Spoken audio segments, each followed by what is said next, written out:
An Infinite Contradiction. David Card has a new study arguing that immigration has basically no effect on the wages of domestic, low-skilled workers. This confirms his earlier results on the famed Mariel boat lift, when Castro freed 125,000 Cubans to flee to Miami. Is this result theoretically possible? How can the supply of labor increase but leave wages unchanged?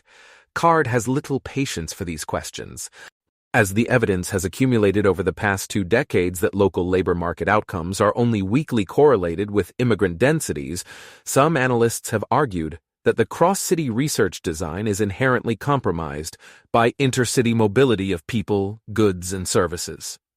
Underlying this argument is the belief that labor market competition posed by immigration has to affect native opportunities, so if we don't find an impact, the research design must be flawed.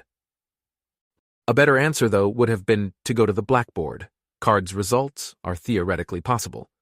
All that is necessary, as Figure 1 shows, is that labor demand be infinitely elastic, i.e. horizontal. See Figure 3 in the accompanying PDF. Notice, when the supply curve shifts out, the quantity of labor sold increases and wages stay the same. But this gets me thinking. Card is, of course, the co-author with Alan Kruger of the legendary study of the fast food industry in Pennsylvania and New Jersey, showing that the minimum wage does not reduce employment. Their book goes further, debunking earlier studies that found the opposite. Is this result theoretically possible? How can the minimum price of labor increase but leave employment unchanged? Let's go back to the blackboard. It turns out that Card and Kruger's results are theoretically possible too. All that is necessary, as Figure 2 shows, is that labor demand be infinitely inelastic, i.e. vertical. The thick horizontal line between S and D at the controlled price is a labor surplus, but note that the quantity of labor purchased remains unchanged. See Figure 4 in the accompanying PDF. David Card has a higher IQ than me. He taught my graduate micro class and put me in my place, fair and square.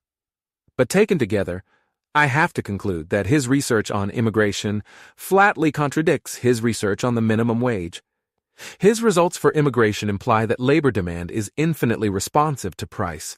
His results for the minimum wage imply that labor demand is not responsive to price at all. You could say that my former teacher has 2 sets of results for 2 different kinds of markets.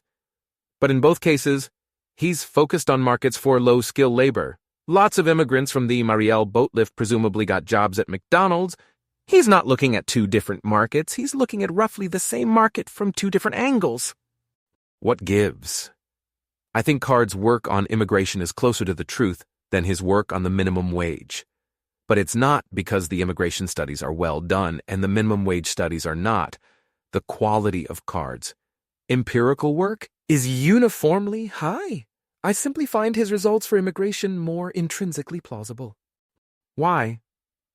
As a theoretical matter, demand is highly inelastic under 2 main conditions. 1.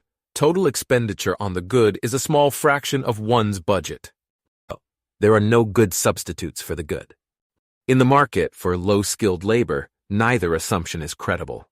Labor expenses are usually the main cost of doing business, and you only have to peek over the counter at McDonald's to see how easily machines can replace men.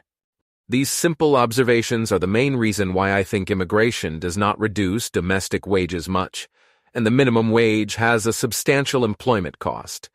It would take pretty strong empirical evidence to change my mind. A bunch of studies finding that labor demand is either infinitely elastic or infinitely inelastic do not come close. May 19, 2005.